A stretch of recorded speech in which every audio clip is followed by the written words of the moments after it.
ఓం శ్రీ మాత్రే నమః. ఈ సంవత్సరము పరాభావన శ్రీ పరాభావనామ సంవత్సరం అయితే 2026.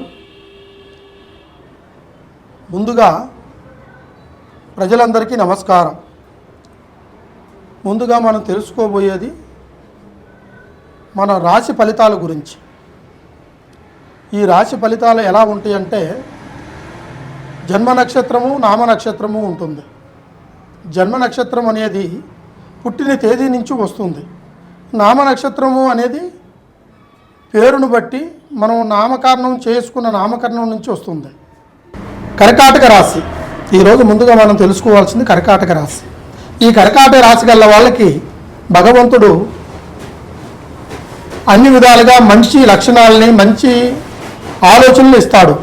కానీ వీళ్ళు అతికి తెలివితో ఆలోచించి కొన్ని మూర్ఖత్వమైన పనుల ద్వారాగా చెడు మార్గాన్ని ఎదురు తెచ్చుకుంటారు. మంచి కార్యాలు చేసే చోటు ఒక అసభ్యమైన కార్యక్రమాలను నడిపిస్తూ ఈ రాశి గల్ల వాళ్ళ చొప్పుడు మాటలు విని కుటుంబంలో అధికారంలో ముందుకు రాకుండా పోతుంది. తర్వాత ఒక స్థానం నుంచి ఇంకొక స్థానం చేరుకోవాలన్నా, లేదా ఒక స్థాన బలాన్ని కొనాలన్నా, లేకుంటే ఒక వ్యాపారం ఇంకొక వ్యాపారం నుంచి మార్చి దాన్ని సాధించాలన్నా కూడా ఈ రాశి గల వాళ్ళకి కొన్ని ఆటంకాలు కలుగుతున్నాయి. ఎందువల్ల అంటే వీళ్ళు రేపు జరగబోయే దాని గురించి ఈరోజు ముందుగా జనాలతో చెప్పి చేస్తుంటారన్నమాట. ఇవి ఇలాగ చెప్పి చేసినందువల్ల వీళ్ళకి ఆ కార్యక్రమాలు ప్రశాంతతగా జరగవు. అన్ని ఆటంకాలతో ఇబ్బందులతో పడుతూ ఉంటారు. ఈ కర్కాటక రాశి గల వాళ్ళకి పునర్స్వార నక్షత్రము, జీవిత బలము 1, 2, 3 పాదాల నుంచి వీళ్ళకి మంచి సంకల్ప బలం మేలుకొనటానికి, చిన్నపిల్లలైతే వీళ్ళకి ఆరోగ్య సమస్యల నుంచి బయటపడతారు. ఇక పెద్దవాళ్ళు అయితే కుటుంబ సమస్యలలో కొన్ని దాటుకొని ముందుకెళ్ళే అవకాశాలు ఉంటాయి. తర్వాత ఉద్యోగం చేసే వాళ్ళకైతే, జాబులు చేసే వాళ్ళకైతే ప్రమోషన్ కావచ్చు, లేకపోతే ఉద్యోగ పరంగా కావచ్చు, ఈ సంవత్సరంలో ఈ రాశి గల్ల వాళ్ళకి కంపల్సరిగా అనుకూలంగా ఉంటుంది.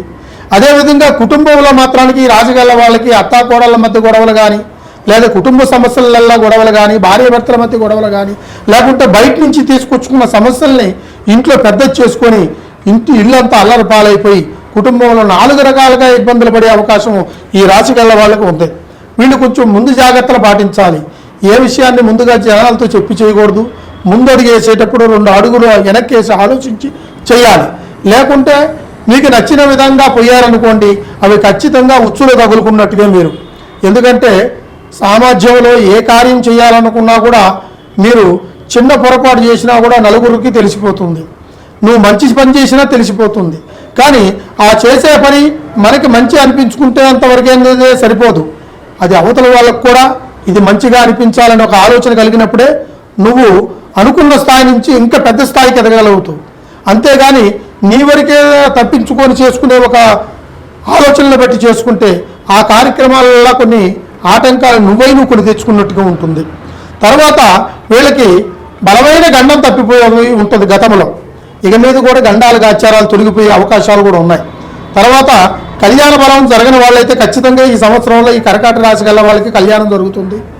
తర్వాత కొంతమంది ఈ రాశి గల్లలో కళ్యాణం అయిన తర్వాత సంతాన ప్రాప్తిస్తూ కొంతమందికి కలక్కోకుండా పోవడము, ఈ సంతానం వల్ల కుటుంబంలో అనేక విధాలుగా కొన్ని ఇబ్బందులు పడ్డము, ఆర్థిక సమస్యలు కావచ్చు, లేకుంటే సంతానం వల్ల కొన్ని అవమానాలు కావచ్చు, కుటుంబంలో ఎక్కువగా పడుతుంటారు. అది ఆడవారు కావచ్చు, మగవారు కావచ్చు. అది ఎవరిలో లోపం ఉన్నా కూడా ఆ రాశి బలం గల వాళ్ళ ఇంట్లో కంపల్సరిగా ఆ ప్రాబ్లం అనేది క్రియేట్ అవుతుంది. కాబట్టి వాళ్ళకి జాతక దోషాలు ఏదైనా ప్రాబ్లం ఉంటే ఒకసారి మీరు పంతులు గారిని వెళ్ళి కలిసి మీరు దాన్ని ఏ పరిహారమైనా చేయించుకోగలిగితే కంపల్సరిగా సంతాన ప్రాప్తి కలుగుతుంది. అదేవిధంగా ఉద్యోగ రీతిలో కానీ, ఒక కొత్త ఉద్యోగం గురించి ఎత్తుకునే వాళ్ళ ఆలోచనలు గల వాళ్ళకి కానీ, లేదంటే ఒక బిజినెస్ నుంచి మళ్ళీ ఇంకో వ్యాపారం చేయాలనుకునే వాళ్ళకి కానీ ఈ సంవత్సరం అనుగుణంగా ఉంటుంది. తర్వాత ఒక్కొక్క అడుగు వేస్తూ వీళ్ళు ముందుకెళ్ళే అవకాశాలు ఉంటాయి. ఇందులోనే కొంతమంది బంధుమిత్రుల ద్వారా కూడా కొన్ని స్నేహితాలు కలుస్తాయి. కొన్ని స్నేహాల వల్ల కూడా కొన్ని మంచి జరుగుతుంది. ఆ స్నేహంలో కొన్ని మంచి జరిగే అవకాశాలు వచ్చినప్పుడు కొంతమంది సహాయం కూడా మీకు ఎంపడే దొరుకుతుంది. ఆ సాయం ద్వారా ముందు అడుగు వేయగలుగుతారు. అది ఆడవాళ్ళల్లో కలగవచ్చు, లేకుంటే మగవాళ్ళల్లో కలగవచ్చు. అయినా సరే కలిగిన విధాన సంకల్ప బలం ఒక ఎత్తు అయితే చేసిన సహాయం మాత్రం 2 ఎత్తులుగా మీకు ఉపయోగపడుతుంది. అదేవిధంగా దైవ బలాన్ని మీరు కోల్పోవద్దు. ఏదైనా సరే నమ్మకంతో ప్రతి ఒక్క కార్యాన్ని ముందు తలపెట్టాలి. మీరు ఉదయాన్నే లేచి మీరు ఈ కర్కాటక రాశి గల వాళ్ళు శనివారం రోజు కంపల్సరిగా వెంకటాచలపతి దర్శనం చేసుకొని నవగ్రహాలు తిరగాలి. నవగ్రహాలు 9 ప్రదర్శనలు చేసుకొని వచ్చేట్టుకైతే కంపల్సరిగా మీకు ఎటువంటి శని ప్రభావం ఉన్నా గ్రహ ప్రభావం ఉన్నా కూడా మీకు ఆ భగవంతుడు అన్ని విధాలుగా మంచి జరుగుతుంది. మీకు కల్మషం లేని హృదయాల్లో మంచి సంకల్పం అనేది దారి చూపిస్తుడు. సర్వే జనా సుఖనో భవంతు. అష్టైశ్వర్యం మనకు సిద్ధి ప్రాప్తి వస్తుంది. ముందుగా ముఖ్యంగా మనం తెలుసుకోవాల్సింది, మానవాళికి మానవ జన్మ ఎత్తిన తర్వాత ప్రతి ఒక్క మనిషికి ధనధాన్యం కంటే ముఖ్యంగా కావాల్సింది ఆరోగ్యం. ఆరోగ్యమే మహాభాగ్యం అన్నాడు. అదేవిధంగా మనం ఆరోగ్యంగా ఉంటేనే మన కుటుంబంలో మనం నమ్ముకున్న వాళ్ళు తర్వాత మనం ఏది చేయాలన్నా చేయగలుగుతాము. మన కుటుంబస్తులకి మనం అండగా నిలబడగలుగుతాం. మన ఆరోగ్యమే మనకి అనుకూలంగా లేకపోతే మనం ఏది సాధించలేం. ఏదైనా సరే మనిషికి బతుకు తెరువు సాధించాలి, రూపాయి సంపాదించాలి, తన కాళ్ళ మీద తను నిలబడాలి, తన కుటుంబాన్ని తన కుటుంబ సంకల్ప బలాన్ని రక్షించుకోవాలని ప్రతి ఒక్క మానవుడికి ఈ ఆలోచన ఉంటుంది. కానీ ఆరోగ్య సమస్యలు ఏ విధంగా ఏ రూపం నుంచి వచ్చి పడిపోతాయో తెలియదు. ధనం జగత్ మూలం. ధనము కావాలి, ధనం కంటే ముఖ్యంగా ముందు ఆరోగ్యము కావాలి. అయితే ఈ ఆరోగ్య సమస్యలు ఏ విధంగా ఉంటాయంటే, కొంతమంది పనులు చేసుకుంటూ పనులకు వెళ్తుంటారు, కొంతమంది ఇంట్లోనే ఉంటారు, వ్యాపారం చేస్తుంటారు, జాబులు చేస్తుంటారు, డ్యూటీలకు వెళ్తుంటారు, ఇంట్లో పని చేస్తుంటారు. వాళ్ళు అతి కష్టమైన పనిని చెమటోడిచ్చి పనులు చేస్తుంటారు. ఇలాంటి వాళ్ళు ప్రతిరోజు పోయేదే, ప్రతిరోజు చేసే పని అది. కానీ అటువంటి వాళ్ళకి అనుకోకుండా అనుకోని సమయంలో సడన్గా వాళ్ళకి కాళ్ళు చేతులు చచ్చుపడిపోవడము, ఆరోగ్యంలో వాళ్ళకి అనుకూలంగా లేకుండా పోవడము, కళ్ళు తిరిగి పడిపోవడము, మానసికమైన బాధతో వాళ్ళకి సడన్గా కింద కుప్పకూలి పడిపోవడము జరుగుతుంటుంది. ఒక్కొక్కరికైతే కాలు చెయ్యి తొందరగా రాదు, సడన్గా పడిపోతుంటుంది.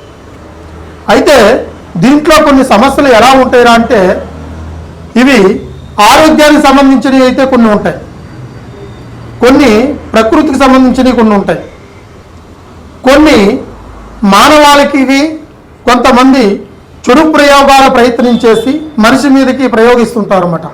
అటువంటి ప్రయోగాలు ఉంటాయి. ఇప్పుడు ప్రకృతికి సంబంధించింది కావచ్చు, లేదంటే మన ఆరోగ్యంలో వచ్చిన సమస్యలు కావచ్చు. అంటే తిన్న ఫుడ్ పాయిజన్ కావడమో, తినే తిండి వల్ల, మనం వేరే టెన్షన్ల వల్ల వచ్చే ఒక సమస్యలకి సైన్స్ ద్వారాగా కంపల్సరీగా పరిష్కారం అనేది ఉంది. ఎందుకంటే ఈ సైన్స్ సంకల్ప బలం ఇప్పుడు డెవలప్మెంట్ అయింది బాగా. దీనికంటే ముందు కొన్ని సంవత్సరాల ముందు సైన్స్ కంటే ఎక్కువగా వైద్యం, భూత వైద్యుడు అనే ఒక సంకల్పబలమైన శక్తులతో నిండి ఉన్న ఒక ప్రక్రియని ఇప్పుడు ప్రతి ఒక్కరికి అది ఉపయోగపడే అవకాశం కూడా ఉంది. ఎందువల్ల అంటే సైన్స్ కంటే గణిత శాస్త్రం ముందు పుట్టింది, తర్వాతనే సైన్స్ పుట్టింది. ఆ తర్వాత వీళ్ళకి ఈ సమస్యల నుంచి వచ్చిన వాళ్ళతో ప్రతి ఒక్కరూ హాస్పిటల్కి వెళ్తుంటారు. ఈ సమస్యల్లో కూడుకున్న వాళ్ళకి ఆడికి పోవడంతోనే వాళ్ళు అన్ని టెస్టులు చేస్తారు, అన్ని ప్రాబ్లాలని ఎదుగుతారు. అన్ని విధాలుగా చూసినా కూడా వాళ్ళకి డాక్టర్లకి పలానా జబ్బు పలానా రోగం అనే నిర్ధారణ తేలదు. ఎందువల్ల అంటే అన్ని టెస్టులు వాళ్ళకి నార్మల్గానే వస్తాయి, ఏ ప్రాబ్లం ఉండదు. మరి ఎందుకు జరుగుతుంది ఈ విధంగా అంటే వాళ్ళకు కూడా అంతుసిక్కిన విధంగా ఉంటుంది. దీన్నే దుష్ట శక్తుల చెడు ప్రభావంలో కల్పించిన చెడు ప్రయోగాలు. ఈ ప్రయోగాల వల్ల వాళ్ళు ఒళ్ళంతా చెమటలు పట్టడము, సూదులు పెట్టి గుచ్చినట్టుగా ఉండడము, కళ్ళు తిరిగినట్టుగా ఉండడము, నడుము నొప్పి, కాళ్ళు చేతులు చచ్చుపడిపోవడము, ఆకలి లేకుండా ఉండడము, నిద్ర పట్టకుండా ఉండడము, తర్వాత పిచ్చి పిచ్చి స్వప్నాలు వస్తుంటాయి. ఏ పని చేసినా వీళ్ళకి అన్ని విధాలుగా మనసు సంతోషంగా ఉండదు, ఏదో ఒక కలవరం ఏర్పడుతుంటుంది. కుటుంబంలో అనుకున్న పనులు ఏది సక్రమంగా జరగవు. వీళ్ళకి భయాందోళనకు గురి అయిపోయి ఏం జరిగిందో ఏం జరగబోతుందో అన్న ఆలోచనలో ఉంటారు. అప్పుడే మనం గ్రహించాలి, వాడు అనారోగ్యంలో ఉన్నవాడి కంటే బయట ఉన్నవాడు గ్రహించాలి, వీడు ఎందుకు ఈ విధంగా ప్రాబ్లంలో ఇరుక్కుపోతున్నాడు, వీడి సమస్యను పరిష్కరించాలి అని ఆలోచించి మాలాంటి స్వాముల్ని ఒక్కసారి మీరు సంప్రదించేట్టుకైతే కంపల్సరిగా మీకు సరైన పరిష్కారం అందిస్తారు. ఆ సరైన పరిష్కారంలో మీకు ఈ యొక్క శాతపడి ఉన్నా, బాణావణిత్వం ఉన్నా, లేకపోతే చెల్లంగి ఉన్నా, మీకు ఎటువంటి ప్రయోగం చేసినా, లేదా మీ ఆరోగ్యంలో వచ్చిన సమస్య అయినా కానీ, లేకుంటే ఒక మనిషి నుంచి ఇంకో మనిషికి సంభవించిన ఒక ప్రభావం అయినా కానీ, కంపల్సరిగా మీకు దాని నుంచి మీకు ఎటువంటి ప్రాబ్లం వచ్చినా కూడా విముక్తి చేస్తాను. నేను దాన్ని పరిష్కారం చేస్తా. కంపల్సరిగా ఒకసారి మమ్మల్ని కాంటాక్ట్ చేయండి. ఈ కింద కనబడుతున్న కాంటాక్ట్ నెంబర్ని కాంటాక్ట్ చేసేట్టుకైతే మీరు ఏ ఊర్లో ఉన్నా, ఎక్కడున్నా కూడా మీకు ఫోన్ ద్వారా పరిష్కారాన్ని అందించగలుగుతా. సర్వే జన సుఖనోభవంతు.